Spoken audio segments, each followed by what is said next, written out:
साथियों, जय भीम, जय भारत, जय मूल्य निवासी, नमो बुद्धाय, जय विज्ञान, जय संविधान, जय जोहार। साथियों, जय भीम। मैं एडवोकेट अशोक कुमार बसोत्रा एक बार फिर आपके सामने हाजिर, अल्टीमेट रेवोल्यूशन चैनल के माध्यम से।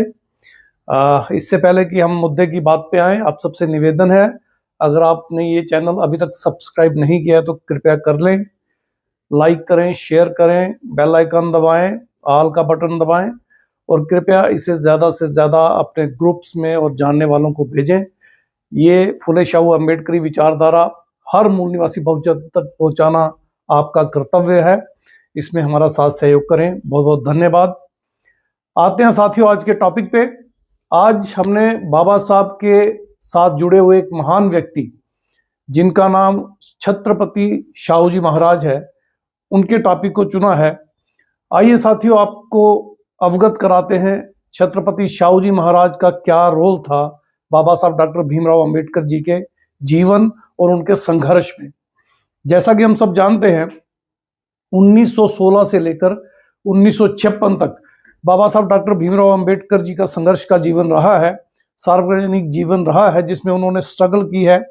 और उन्होंने सिर्फ सामाजिक तौर पर ही आंदोलन नहीं चलाया। जब हम उनकी लाइफ स्टडी करते हैं तो हम ये देखते हैं उन्होंने राजनीतिक तौर पर भी स्ट्रगल की, उन्होंने धार्मिक तौर पर भी स्ट्रगल की, उन्होंने फाइनेंशियल एस्पेक्ट को लेकर भी अपने लोगों के जीवन में बदलाव लाने की कोशिश की।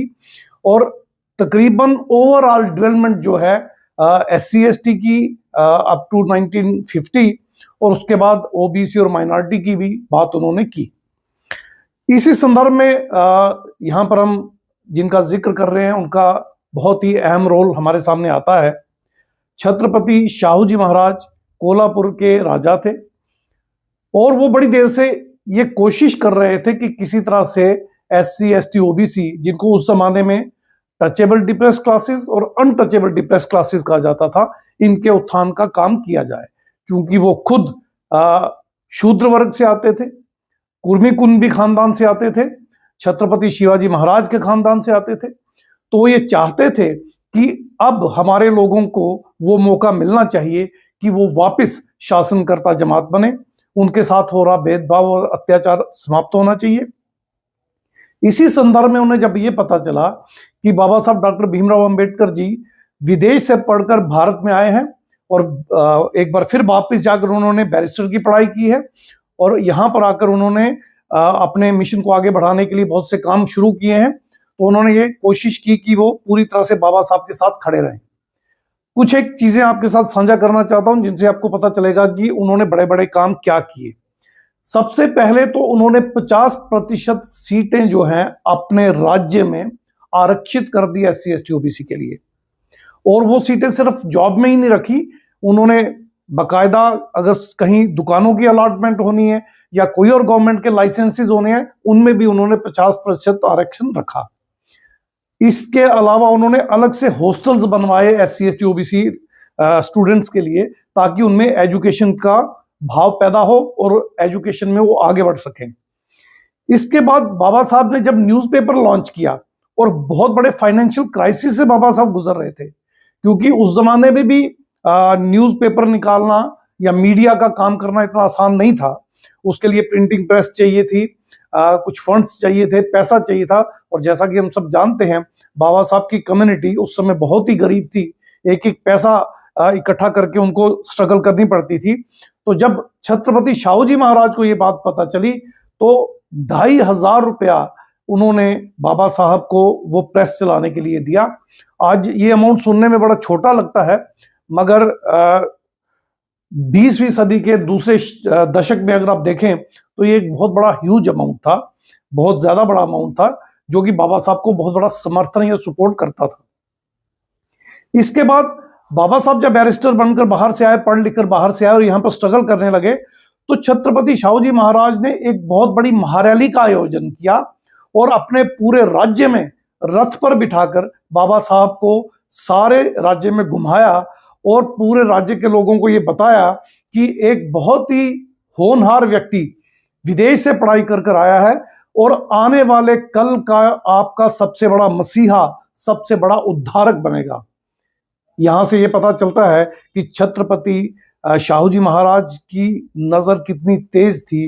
उन्होंने बाबा साहब के अंदर वो चीज आते ही देख ली थी जो आज विश्व उनमें देख रहा है या ढूंढ रहा है, या जिस पर आज विश्व चर्चा कर रहा है। इसके बाद एक और एपिसोड जो है छत्रपति शाहू जी महाराज का मैं यहाँ एक्सप्लेन करना चाहूंगा। उन्होंने कुछ दुकानें आवंटित करनी थी, तो जैसे मैंने आपसे कहा उन्होंने आरक्षण रखा था उसमें।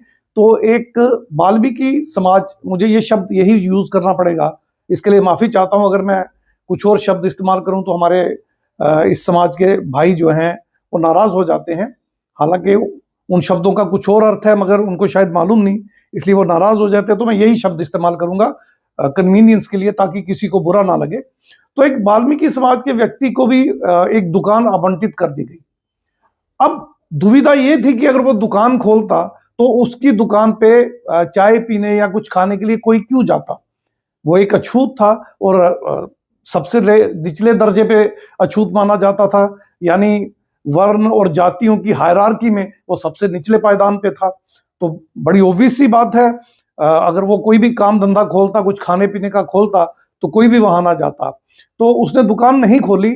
और फिर वो जब शाहू जी महाराज के पास गया और उसने अपनी ये प्रॉब्लम उन्हें बताई, तो छत्रपति शाहू जी महाराज ने कहा आप जाओ, चाय की दुकान खोलो और सामान भी रखो, कल मैं अपनी पूरी कैबिनेट के साथ वहां आकर चाय पीऊंगा और खाना पीना करूंगा, ताकि समाज में एक मैसेज जाए कि जब राजा खुद चल के इस दुकान पे आके खान पान का इस्तेमाल कर सकता है, खा सकता है, पी सकता है, तो आम जन क्यों नहीं। तो ऐसे महान छत्रपति शाहू जी महाराज थे।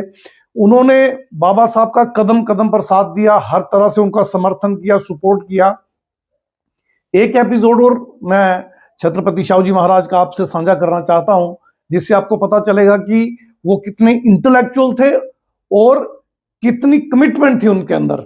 एक बार वो अपने शाही स्नानागार में स्विमिंग पूल में स्नान कर रहे थे, सुबह का वक्त था। तो एक पंडित वहां पर जो उनका था, राज पंडित, वो कुछ मंत्रोच्चारण कर रहा था। तो इनके एक जानकार व्यक्ति वहां बैठे थे जो संस्कृत को अच्छी तरह से जानते थे। उन्होंने छत्रपति शाहू जी महाराज से कहा कि ये जो मंत्रोच्चारण कर रहा है ये आपकी भलाई, अच्छाई या बड़ाई करने के लिए नहीं कर रहा है, बल्कि आपको शूद्र और नीच कहकर कहीं ना कहीं ब्राह्मणों के फेवर में अपने मंत्रोच्चारण कर रहा है, यानी आपको डिग्रेड करने के लिए ऐसा कुछ कह रहा है जो आपको समझ में नहीं आ रहा। जब छत्रपति शाहू जी महाराज ने उस राज पंडित से ये बात पूछी तो उसने कन्फेस किया कि हाँ, चूंकि धर्म व्यवस्था है ही ऐसी, आप शूद्र वर्ण में आते हैं, आप नीच हैं, तो मैं आपको नीचता के ही मंत्र पढ़ूंगा और ब्राह्मणों के लिए उच्च ही कहूंगा, अच्छा ही कहूंगा, आपके लिए वैसा मैं नहीं कह सकता। तो उस वक्त छत्रपति शाहू जी महाराज ने उसे अपने राजकाज के काम से बदखल कर दिया, बाहर निकाल दिया, और वहां खड़े खड़े ये कमिटमेंट की कि अब आने वाले समय में, यानी उस दिन के बाद, वो कभी भी ब्राह्मणों या पंडितों से कोई भी धर्म के कार्य नहीं करवाएंगे। और शूद्राति शूद्र समाज जो उन्होंने बना रखा है, जिसे टचेबल डिप्रेस्ड क्लासेस और अनटचेबल डिप्रेस्ड क्लासेस भी कहा जाता था, आज SC ST OBC कहा जाता है, उनके उद्धार के लिए वो एक नई ऊर्जा के साथ, नई रणनीति के साथ कार्य करेंगे। और ऐसा माना जाता है कि उसके बाद उन्होंने ऐसे प्रयास किए और ऐसे प्रावधान किए जिससे आने वाले समय में ये मूवमेंट बड़ी तेजी से आगे बढ़ी और बाबा साहब को बहुत बड़ा समर्थन वहां से मिला। तो साथियों, ये थे हमारे छत्रपति शाहू जी महाराज, जो कोल्हापुर के तत्कालीन राजा थे, जिन दिनों में बाबा साहब डॉक्टर भीमराव अंबेडकर जी हमारी मूवमेंट को लेके चल रहे थे। तो मुझे आशा और विश्वास है कि इस बात से, खास करके मेरे आज के इस वीडियो से, OBC के लोगों को ये सबक मिलेगा कि हमारी लड़ाई अलग नहीं है, SC ST की और OBC की लड़ाई अलग नहीं है। हमसे कन्वर्टेड मुस्लिम, सिख और क्रिश्चियन, यानी 98% मुस्लिम, सिख और क्रिश्चियन भारत के जो हैं वो हमसे ही कन्वर्टेड हैं, उनकी और हमारी लड़ाई अलग नहीं है। आज के इस एपिसोड में मैं आपको यही बताने का एक प्रयास कर रहा था कि SC ST OBC और हमसे कन्वर्टेड मुस्लिम, सिख और क्रिश्चियन एक ही परिवार के सदस्य हैं, एक ही DNA है, एक ही बैकग्राउंड से आते हैं। और किसी जमाने में ये सारे के सारे बुद्धिस्ट थे जब बुद्ध में भारत था, और जब बुद्ध में भारत नहीं रहा तो ये धीरे धीरे इनका रूपांतरण हुआ और बाद में इनको हिंदू के नाम से नवाजा जाना लगा और आगे चलकर यही फिर मुस्लिम, सिख और क्रिश्चियन बने जब ब्राह्मणों की प्रताड़ना इन पे बहुत ज्यादा बढ़ गई। तो आज की तारीख में SC, ST, OBC और इनसे कन्वर्टेड माइनॉरिटीज सब एक ही परिवार, एक ही DNA है। इनको एकजुट आना होगा और देश की शासनकर्ता जमात बनकर देश के शासन, प्रशासन, न्यायपालिका, मीडिया और साधनों संसाधनों पर अपना एकाधिकार जमाना होगा और आने वाली पीढ़ी को फिर से बुद्धमय भारत और उज्जवल भारत जो है वो सौंप के जाना होगा। उम्मीद है आपको ये प्रेम का संदेश पसंद आया होगा, खास करके आज की इस नफरती